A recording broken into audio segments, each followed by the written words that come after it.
eu quero trazer a lume o seguinte tema: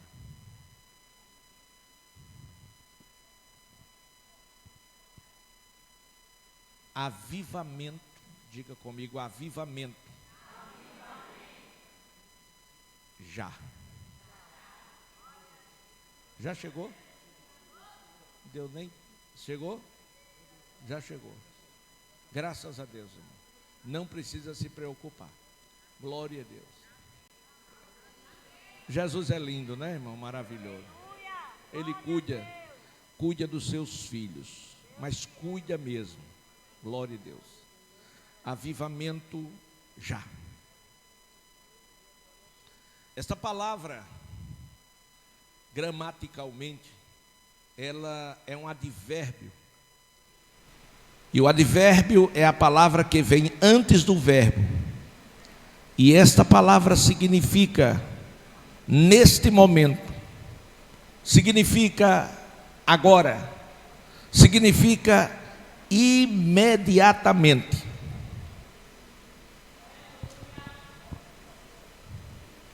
Quando eu faço esta colocação de avivamento já, eu estou dizendo aos irmãos da urgência desta igreja, nesta noite, não é amanhã, nesta noite, experimentar este avivamento. E para que a gente possa entender isto, eu preciso dizer e mostrar em Atos 19, 1 ao 7, você pode abrir a sua Bíblia e conferir comigo, que não existe coisa mais triste, mais lamentável, do que uma igreja sem fervor espiritual.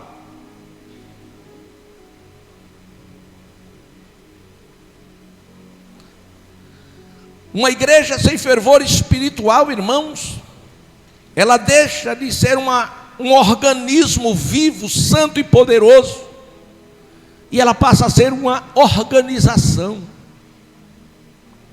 passa a ser simplesmente um lugar de encontro de amigos, passa a ser apenas um lugar social, como um clube, ou outra coisa que vale a pena. Uma igreja, quando passa a ser uma organização, ela passa a não ter força espiritual para operar nos parâmetros dos ensinos pentecostais. Os ensinos fundamentais da doutrina ensinada por Jesus e pelos apóstolos. Sabe por quê? Em Hebreus, Deuteronômio, Jeremias, diz que Deus é um fogo, que a palavra é fogo. Glória a Deus. E quando a gente fala em fogo, nós temos o sentido espiritual e físico.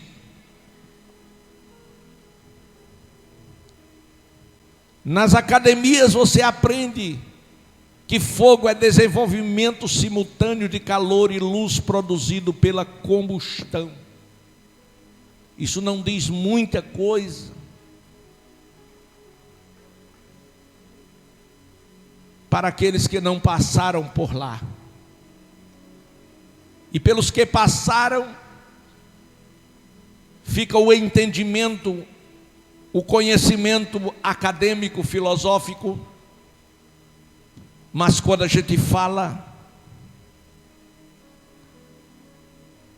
da palavra de Deus, fogo no sentido espiritual.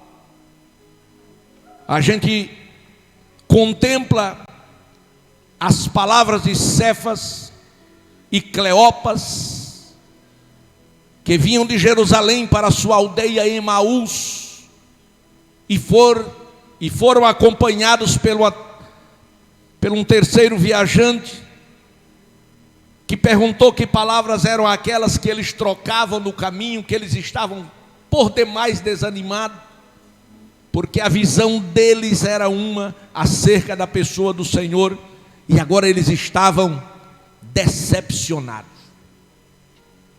Não precisa se manifestar, mas quantos de vocês já ficaram decepcionados com Deus? Pastor, eu não. Ficou. Você não teve coragem de verbalizar isso. Mas quantos sonhos que você sonhou e eles não foram realizados? Quantas coisas que você queria e pediu a Deus e sabia que Ele podia lhe dar e Ele não lhe deu? Quantas vezes você foi atingido de forma injusta e você chorou e você disse: Senhor, por que deixaste isto acontecer comigo? Sou teu servo, sou a tua serva. E o que foi que Deus respondeu, meu irmão? O que foi que Deus respondeu, minha irmã? Pastor, nada. E você ficou decepcionado, desanimado, desalentado. E quem sabe esta noite, você aqui, ou você que está em casa, me ouvindo, me vendo, você esteja nesse momento desanimado, que é uma das armas fortes do diabo na vida do cristão, é o desânimo.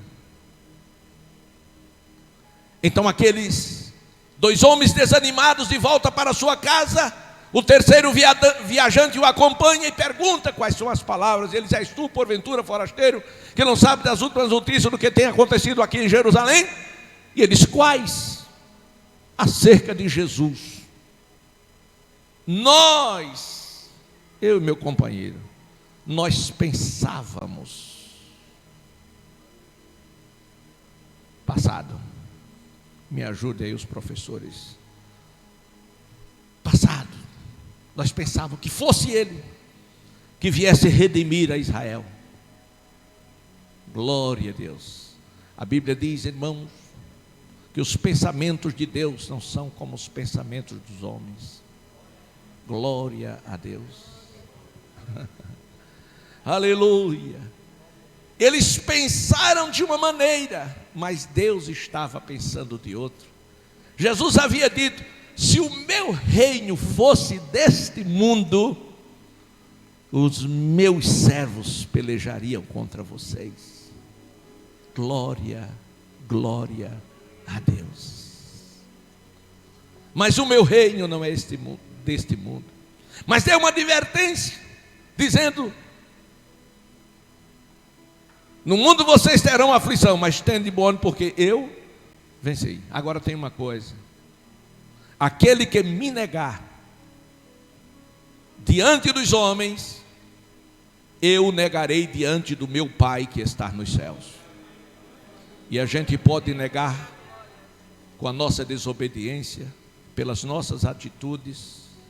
De muitas maneiras se pode negar ao nome do Senhor Jesus.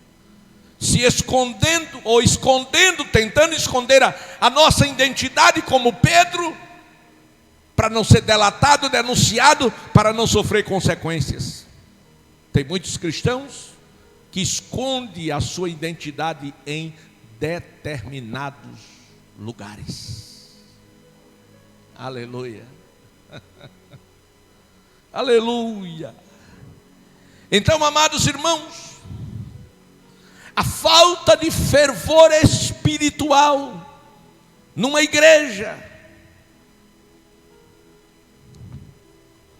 deixa uma visão clara de que esta igreja necessita com urgência de vida. Aqueles homens eram discípulos Mas agora eles estavam desanimados.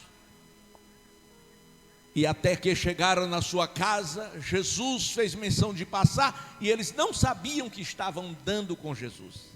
Deixa eu aproveitar aqui, como diz um certo pregador, né? Para aproveitar um gancho. Deixa eu aproveitar aqui.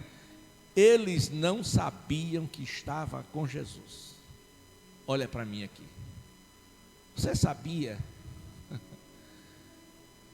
que na nossa caminhada para o céu, há muitos momentos que a gente pensa e até declara que estamos só? Não sabemos que estamos com Jesus? Temos como que os nossos olhos espirituais fechados? Não temos nenhum sentimento? Porque há pessoas que só entendem que Jesus está presente se ele sentir. Mas independente de você sentir ou não, você não precisa se preocupar em sentir. Você tem que saber. Não é pelo que sentimos, mas é o que sabemos. E ele prometeu estar conosco, independente de sentir ou não. Você tem que dizer, ele está comigo. Eu conversava hoje com um senhor, em um almoço. Ele estava almoçando comigo, e eu conversava com ele. Na verdade, eram duas famílias, e eu aproveitei para pregar. Na hora que o almoço serviu, que todo mundo sentou, eu digo, 1 minuto, vamos agora à palavra, depois a gente almoça. Aleluia. E dei uma palavra. E quando terminou, aquele cidadão sentou na minha frente, disse, pastor, fale mais. Digo, glória. Aleluia. E uma das coisas que eu percebi que marcou a vida dele foi quando eu disse a ele, olha, Senhor fulano de tal, eu estou aqui na sua frente, mas eu tenho certeza absolutamente, como 2 e 2 são 4, que existe um anjo aqui ao meu lado. Ele olhou assim, eu digo, sim, está escrito que o anjo do Senhor acampa ao redor daqueles que amam a Deus. O segredo é só amar. Não é dizer que ama, não é dizer que ama, é amar. Dizer que ama é uma coisa, e amar é outra. Amor que perdoa, que renuncia, amor que quer estar junto, amor que entrega, isso é amor. Aleluia. Então, amados irmãos, quando eles convidaram o que parecia ser um estrangeiro à sua casa, que ele apresentou o pão, desapareceu, e os olhos deles foram abertos, era Jesus que estava conosco. Mas deixa eu dizer o foco do tema. Eles disseram, olhou um para o outro, disse, Cleopas, porventura nossos corações não ardiam enquanto ele falava conosco? Por quê? Porque a palavra de Deus é como fogo. Como fogo a palavra queima o pecado e as coisas desnecessárias nas nossas vidas. A palavra é uma espada de 2 gumes, corta para lá e corta para cá. Então a palavra é como fogo que queima os pecados e as coisas desnecessárias nas nossas vidas. A palavra de Deus, ela tem o poder na sua essência de trazer ao nosso homem interior uma limpeza, ou seja, a palavra nos purifica, nos limpa e nos faz santo diante de Deus, o nosso Salvador. A palavra de Deus também, amados irmãos, ela tem o poder de nos preparar, porque ela é como alimento. que traz nutrientes celestiais para que possamos estar de pé com saúde espiritual na presença do Senhor nosso Deus. Glória a Deus. Então, meus amados e queridos irmãos, quando nós começamos a observar quantos são aqueles que conhecem a Deus, mas estão presos, mas presos mesmo, desesperados, desanimados. Mas esta noite, Deus, através do Espírito Santo, quer trazer de volta a alegria que muitos já perderam. Glória a Jesus.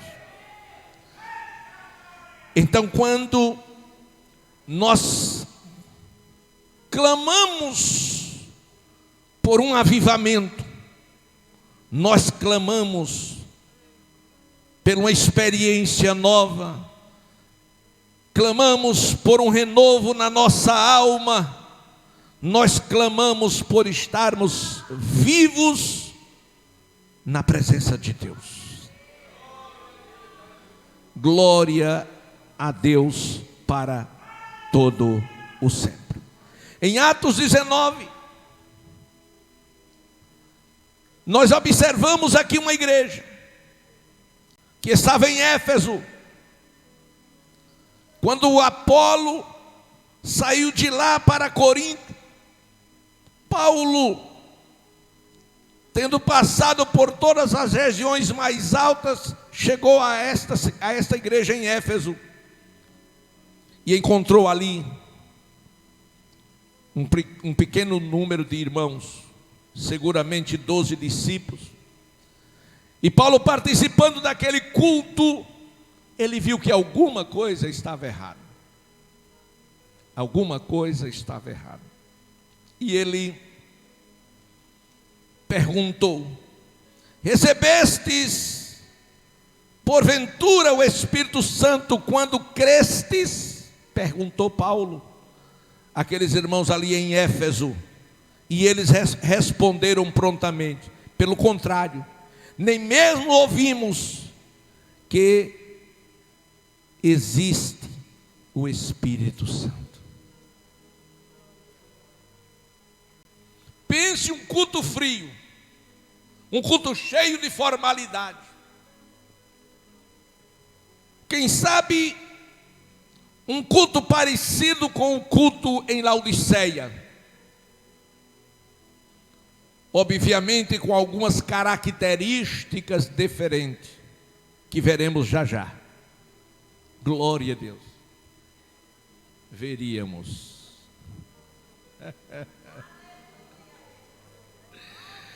Aleluia. Então, quando Paulo perguntou, ele tinha um bom motivo. Por quê? Não havia glória a Deus, não havia aleluia, ninguém falava em mistério.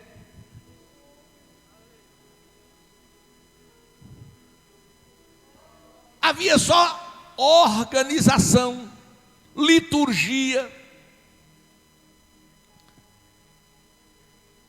Mas a essência de Deus não estava lá, que é a presença marcante do Espírito Santo com os sinais. E aqueles irmãos estavam ali, assistindo a um culto. Eu disse, assistindo.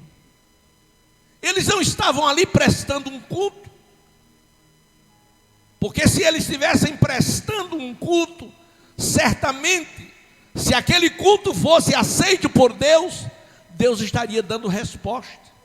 E Deus responde: um culto é com fogo.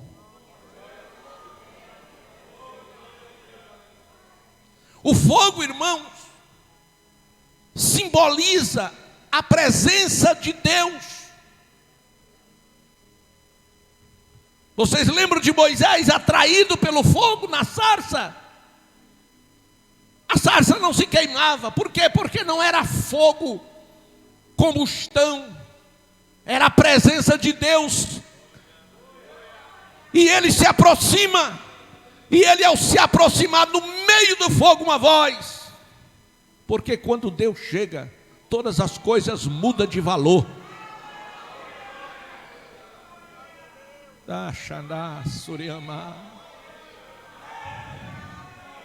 Aleluia. A presença de Deus faz a diferença. Aleluia. E Deus, no meio do fogo, chamou-o pelo nome e lhe incumbiu de uma grande responsabilidade. Glória, glória, aleluia.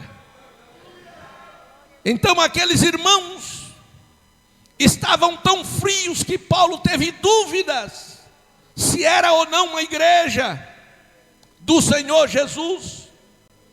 Esta igreja, esta aqui, esta nessa noite, é a mesma, não como aquela. Por quê? Porque em nós habita a plenitude do Espírito Santo, e uma fogueira dentro de nós foi aceso no Pentecoste, e nós não deixamos que se apagasse até o dia de hoje.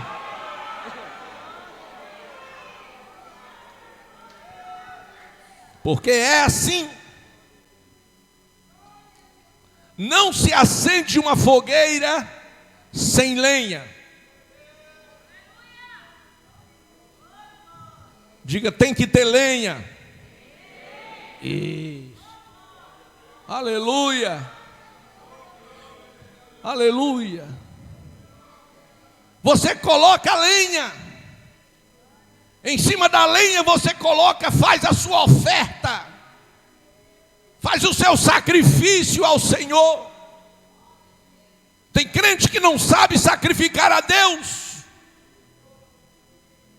Não dá para ir para o culto não, porque está chovendo. Não dá porque está muito quente. Não dá porque a sede é horrível, um calor tremendo. Já disseram a mim, pastor, lá é muito quente. Eu digo, me diga onde é muito frio. Porque na minha casa também é muito quente. Eu não sei nada dos irmãos se lá é frio. Se for, me convide que eu vou lá. Glória a Deus. Então, ele observou e disse, está errado. Está faltando alguma coisa. Está faltando fogo.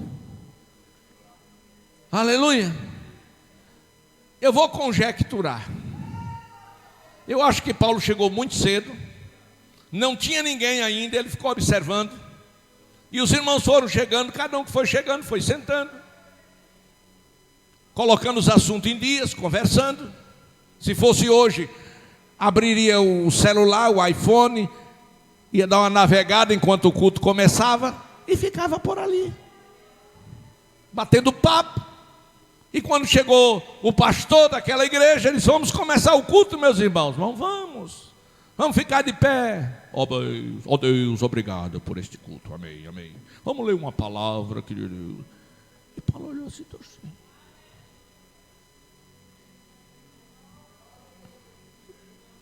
Meus irmãos, me digam uma coisa.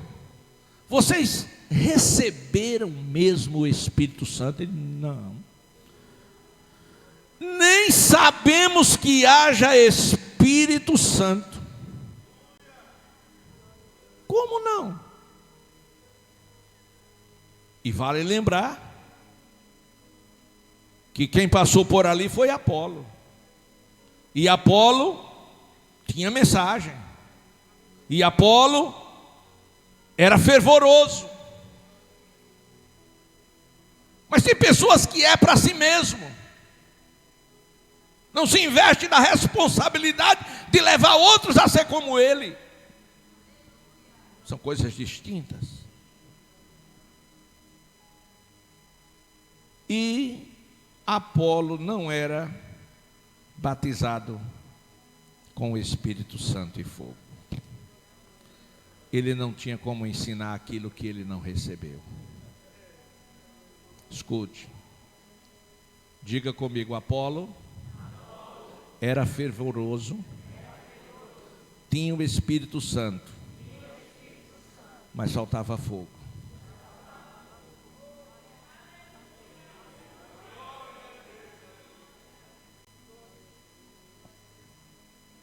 Mas como é que a pessoa pode ser fervoroso sem fogo?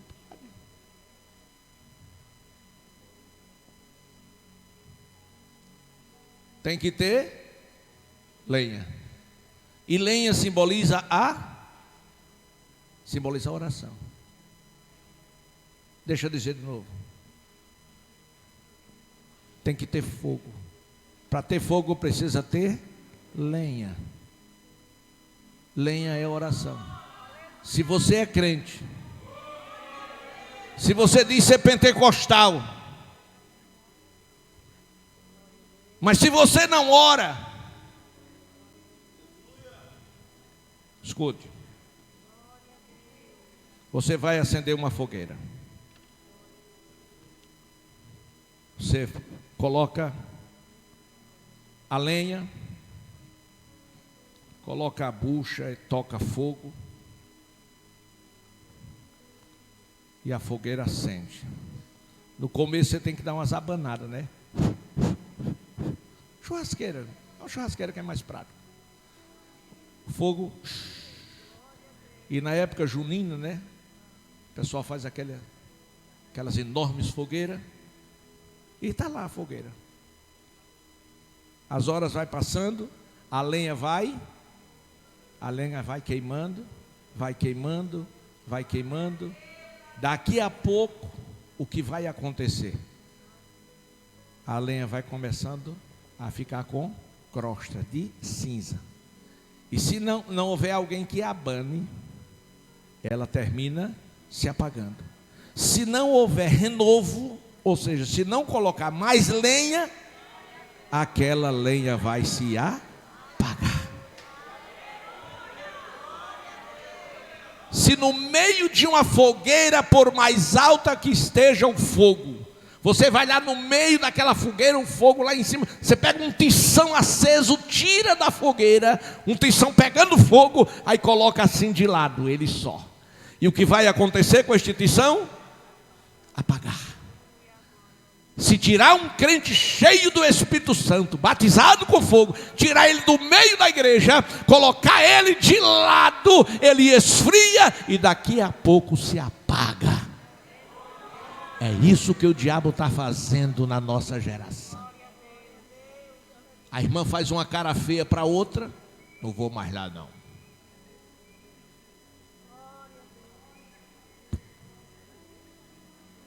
Aí tirou o tição do fogo. Mas escute, irmão. Ah, meu Deus do céu. Glória a Deus. Quando aqueles irmãos disseram que eles não sabiam, que eles não receberam, aí Paulo perguntou: então, vocês foram batizados em que, pois, fostes batizados? Eles responderam: no batismo de João. Batismo nas águas, que é um outro problema doutrinário na nossa geração. Tem muitas pessoas que acreditam que para ser salvo precisa ser batizado nas águas. Não, senhor. E outros pensam que uma vez sendo batizado nas águas está salvo. Também não. De jeito nenhum. Batismo não é para salvação, batismo é para quem já está salvo. Batismo de fogo é para crente salvo e quer viver vitoriosamente, fazendo o trabalho e a obra de Deus. Que quer viver e cumprir na sua vida a autoridade que lhe foi dado como legado. Então aqueles irmãos disse: não, nós não recebemos não. E Paulo certamente pregou para eles e disse: olha, João realizou o batismo de arrependimento, dizendo ao povo que cresce naquele que vinha depois dele, a saber, em Jesus. Aí Paulo trouxe a mensagem de João, que Apolo não fez alusão a isso, trouxe a mensagem de João acerca do arrependimento que era necessário, e eles, tendo ouvido isso, foram batizados em nome do Senhor. E Paulo agora diz: vocês receberão, porque a promessa é para vocês também. E Paulo fez a oração com a imposição das mãos, e a palavra de Deus diz que os 12, ou seja, todos quanto ali estavam, foram batizados com o Espírito Santo e com fogo. Então não há coisa mais lamentável e triste do que uma igreja que não seja fervorosa, uma igreja que não experimente este avivamento. Escute, Apocalipse capítulo 3, um versículo tão usado de forma incorreta, 3:20, eis que estou à porta e bato. Se alguém ouvir a minha voz e abrir a porta, entrarei em sua casa, cearei com ele e ele comigo. Isso fala de comunhão. Meus amados irmãos, a igreja de Filadélfia, o Senhor disse que tinha colocado diante dela uma porta aberta. Uma porta aberta. Mas diante de Laodiceia, uma porta fechada. Deus não estava fazendo acepção de igreja, que Ele não faz, nem de crente, que Ele não faz. A porta estava aberta diante de Filadélfia. Por quê? No versículo 8 do capítulo 3, o Senhor dá a resposta: coloquei uma porta aberta diante de ti, e ninguém pode fechar. Por quê? Porque guardaste a minha palavra e não negaste o meu nome. Guardar aqui significa colocar em prática. Um dos grandes problemas da igreja odierne é a falta de colocar em prática a palavra de Deus. Nós precisamos não apenas do conhecimento teológico, intelectual, que é muito importante, mas nós precisamos viver, experimentar, praticar a palavra de Deus. Nós precisamos viver intensamente a palavra. Para quê? Para que você seja o crente que Deus quer que você seja. Enquanto que Deus se agradava de Laodiceia porque guardava a palavra e não negava o nome diante das pressões sociais, Deus diz: eu coloco uma porta aberta. Filadélfia, aí estava a porta aberta. Laodiceia fechada. Por quê? Porque os irmãos de Laodiceia eram mornos. Nem eram quentes, nem eram frios. O que é um crente morno? É um crente cheio de média. Glória a Deus. É um crente cheio de média. O pastor fala com ele, aconselha, diz verdades que ele precisa ouvir. Ele é dissimulado. Diz: não, pastor, não, o senhor está equivocado. Não, não é assim não. É assim, assim, assim, assim, assim, assim. O senhor está pensando o quê, pastor? Eu sou rico. Eu não preciso de nada. Aí ele disse: precisa não, pois tu não é rico, tu é um infeliz, tu é um miserável, tu é pobre, tu é cego. Quem disse foi Jesus, não sou eu não. Eu não teria coragem de dizer isso. Eu não sei se alguém tem aqui que tem essa coragem de dizer isso a um irmão. Mas foi Deus que disse. Por quê? Porque ele disse que era rico, disse que não precisava de coisa alguma. Aí o Senhor disse: olha, eu vou te dar um conselho. Eu vou te dar um conselho. Compre de mim ouro refinado pelo fogo, para que você se enriqueça. Vestes brancas para que você se vista, para que não se manifeste a vergonha da tua nudez. Colírio para os seus olhos, a fim de que você veja.